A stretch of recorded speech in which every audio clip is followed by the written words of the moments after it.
नमस्कार, डेफ्थ न्यूजमा तपाईलाई स्वागत छ। म रोहित भण्डारी। दर्शकवृन्द, आजको डेफ्थ न्यूज हामी केही फरक तवरका साथ यहाँहरूमा प्रस्तुत गर्दैछौँ।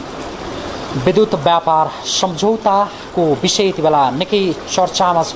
नेपाल र भारत बीच विद्युत व्यापार सम्झौताको विषय, विद्युत व्यापार सम्झौताको विषयमा गहन अध्ययन गरेर त्यसलाई अन्तिम रूप दिनका लागि नेपाली सरकारी टोली यति बेला भारतमा रहेको छ भने नेपाली सरकारी टोली भारतमा रहिरहँदा नेपालमा भारतीय र नेपाली जलविद्युत विज्ञहरूको छलफल सुरु भएको छ। हामी आजको डेफ्थ न्यूजमा विद्युत व्यापार सम्झौताको विषयमा इनर्जी डेभलपमेन्ट काउन्सिलले राजधानीमा गरेको एउटा कार्यक्रम यहाँहरूमा प्रस्तुत गर्छौँ।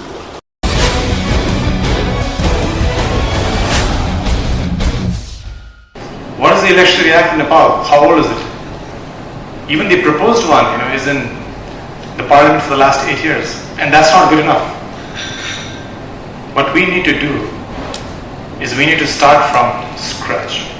We need to start talking about our energy sector by writing on a blank piece of paper the new things that we need to do. We need new data. We need new policy. We need new implementing agencies. Now, I was a board member at the NEA for 2 very short terms, and I can tell you right now that can the NEA build transmission lines? It cannot. In its current structure, it cannot. And the EDC has a little bit of a sharper tone. We're not. We have a little bit of a sharper tone in how we talk about things. People are looking for answers. The next thing that we need to understand is energy equals to strengthening Nepal's national sovereignty. Just imagine if you were to export 50,000 megawatts to India or to China, wherever, you have a button that you can turn on and off. Can you do that with tourism? People can come and just go. So I think, what we need to understand, is that we need to make a lot of changes from policy to agencies.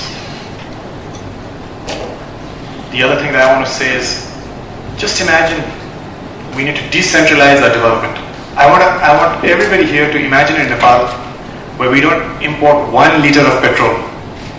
Is that possible or not possible? I know many student unions, when there's no petrol in Nepal, they go to the NOC and start clamoring. Why do we need to do that? We need to generate energy, electricity, and close down NOC, by making ourselves fully self-sufficient. We talk about a big trade deficit, with our neighbors. Keep importing. Why do we need to import cars run on, conventional fuel? So I hope that in EDC what you're going to see is you'll see young faces, new faces with a lot of experience, and we are definitely going to make a difference in our advocacy and our projects. With our projects we're going to show people that we need to build a new Nepal.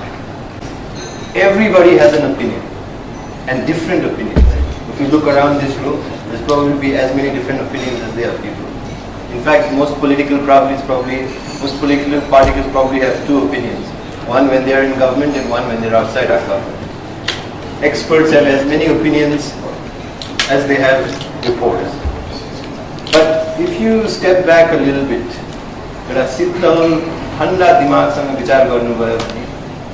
the Nepal-India Power Trade Agreement basically boils down to like a Bollywood film effect, a love affair. Amir Gharana ko kechi, Garib Keta, prem, the parents don't agree. The whole premise of the film is not that the love affair is in dispute. That is never the subject of the film. The 2 people are in love and they should get married. That's the whole point of the film. But the question is, every few minutes there's a new obstacle in the film. Something comes up and they just can't do it. And you think, now they're about to get married, and boom, there is an uncle that comes up from somewhere or an auntie who says, no, no, this can't happen. Our Nepal-India Power Trade Agreement is kind of like that. We know it has to happen, but it's obstacles after obstacles after obstacles. But at the end, all movies, Sabai Chalchitra has to come to an end. But our movie has been going on for 20 years. Almost 20 years ago, we signed an agreement between ministers to get a power trade agreement. And today, our delegation is now in Delhi trying to hammer out an agreement. So, will it be the end of a beautiful love story that comes to a wonderful conclusion like Bollywood? Or will it be one of the harsh realities of life where we realized some love affairs are just not meant to happen? So, in that respect and in the context of that conversation, what I would like to suggest is that I think the questions that is directed at them also be directed with taking the issues in mind rather than focusing on the specific companies that they represent. We've had power that flows from India to Nepal for a long time. But why is it that India is now like the center of our gravity in terms of trying to think about our future for power development? Why is India so important?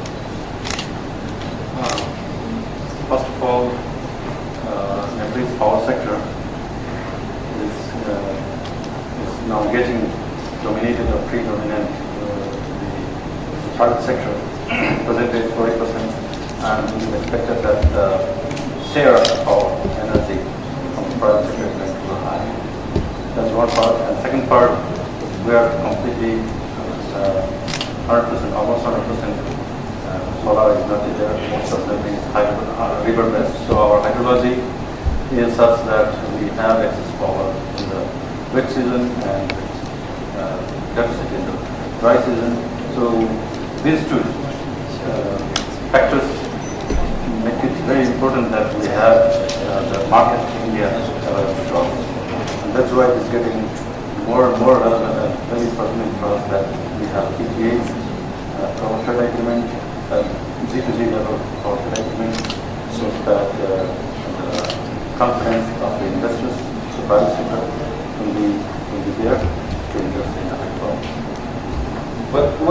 What do you think, Mr. Thakur?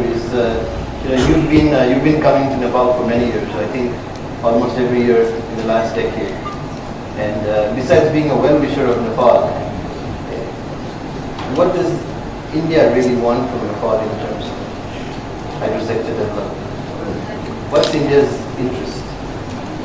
Look, if you look back from the 50s on, India has been looking at Nepal's hydro sector for two reasons. One, mainly for the flood control, because the Nepalese rivers, not the Nepalese rivers, the rivers originating from Nepal are passing through India before it goes to the sea. And therefore, some parts of India get flooded, and India has been very worried about it. And I remember when I was Secretary to Chief Minister in Bihar, that was one of the main issues facing Bihar those days, and the Bihar Chief Minister wanted to meet the Prime Minister of Nepal and wanted to get to some solution to this. So that is one reason. The second is that hydropower, if you are able to control the flood affecting India, and if you are able to develop hydropower in Nepal, then what happens? That as has been rightly said by Mr. Sakia, that your hydrology is such that the wet season you will have always surplus, and in the dry season you will have deficit. So far, Nepal has been a net importer of power from India. And I don't see any reason why Nepal should be net importer. Actually, Nepal should be net exporter of power to India if the two countries work together. And therefore, India can always try to push the stable power, the base load power to Nepal and get the hydro power and peaking power whenever India has a peaking deficit. So that is another thing. But having said so, let me tell you that it's not important that India needs power or power to go to India. It's not important.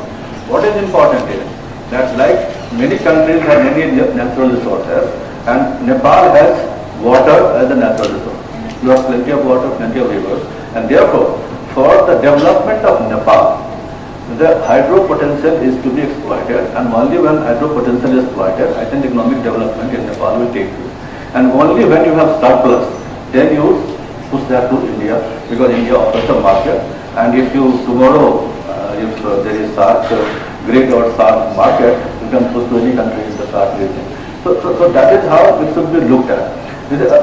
I must tell you one thing more, because I have been coming here for the last, for 10 years I came continuously from 2001 onwards, when we established Power Trading Corporation in India way back in year 2000.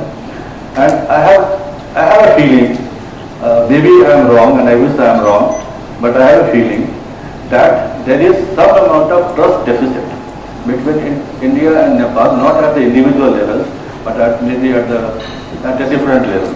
And therefore, I would be very keen that if this relationship gets strengthened through hydropower, I think the trust deficit will vanish, and then there will be more opportunity for the relationship between India and Nepal, and the two countries can work together.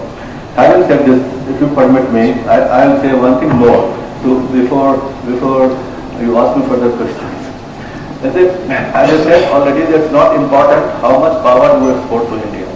No, I have said way back in 2006 or 7, I forget, in Nepal when I was organizing the Power Summit, that by 2020, Nepal should be able to generate 10,000 megawatt of hydropower. And most of the people, very senior people in the audience, raised their eyebrows and said, can it be possible? So by 2020, at that time I had said 10,000 megawatt. Now it may be even less, because by 2020 is very near. So by 2020, if you are able to export even 5,000 megawatt to Nepal, by 2020, India will have a grid of 300,000 megawatt. So therefore, it will be important to get this 5,000 megawatt also. It will benefit India, I agree. But it's not so important for India to get this 5,000. Out of 300,000 megawatt of power needs, you to get 5,000 from somewhere else. And secondly, let's not forget also that we have the same hydro potential in the Himalayan states of India.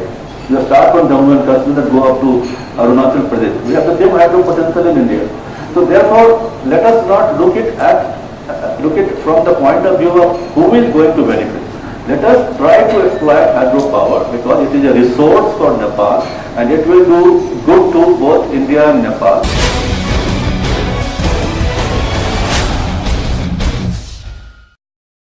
दर्शकवृन्द, energy development काउन्सिलले राजधानीमा गरिरहेको नेपाल भारत विद्युत व्यापार सम्झौता सम्बन्धी छलफल यहाँहरूमाझ हामी प्रस्तुत गरिरहेका छौँ आजको डेप्थ न्युजमा।